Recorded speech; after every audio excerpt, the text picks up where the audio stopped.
In digital Marathi, जनतेच्या हक्काचं व्यासपीठ।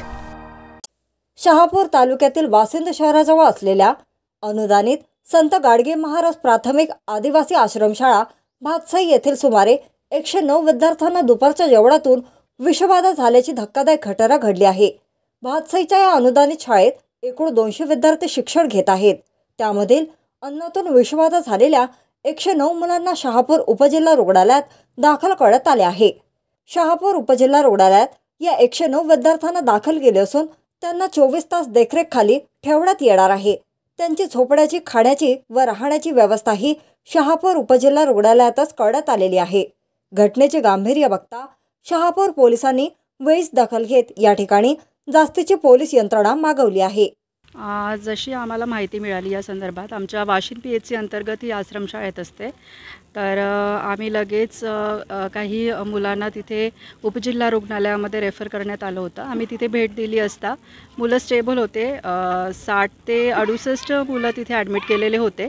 काही जणांना उलटी, प्रत्यक्षात उलट्या नव्हत्या पण उलटीसारखे वाटणे, आणि काही जणांना पोटात दुखणे अशी लक्षणे होती, आणि काही जण घाबरलेले होते, आणि घाबरलेले असल्यामुळे त्यांना ती जास्त लक्षणं दिसत होती। पण ते सगळे स्टेबल होते। त्यांना तिथे प्रथम उपचार देण्यात आला, IV लावण्यात आले, इंजेक्शन्स वगैरे देण्यात आले। त्यानंतर मग आम्ही आश्रमशाळेमध्ये चौकशीसाठी आले असता म्हणजे त्यांना जेवणामध्ये काय देण्यात आलं आम्ही चौकशी केली। पाण्याचे सॅम्पल्स घेतले, OT टेस्ट आपण करत असतो, OT टेस्टसाठी सॅम्पल घेतले, आणि जेवणाचे सुद्धा आपण सॅम्पल घेतले। आता चौकशी सुरू आहे, म्हणजे आपण सॅम्पल घेऊन वर FDA तपासणीसाठी पाठवतो आहे।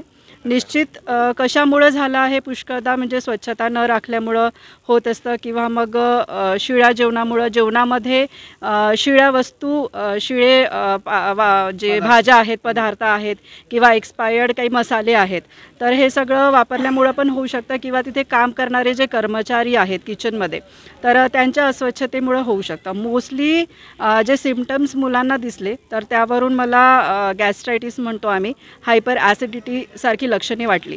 तर अद्याप चौकशी सुरू आहे। नेमकं कारण काय आहे ते अजून कळालेलं नाही आहे। पथक कार्यरत आहे, आश्रमशाळा पथक जे आहे, RBSK पथक आहे, आपलं जे प्राथमिक आरोग्य केंद्राचं पथक आहे, सर्व जण इथे कार्यरत आहेत। तेच मी म्हणते आहे की मोस्टली ही विषबाधा नाही आहे, ते हायपर ॲसिडिटी असू शकतं, मसाले जे वापरण्यात आले त्यामुळं होऊ शकतं। बघूया आपण, चौकशी पश्चात ते आपल्याला कळेल।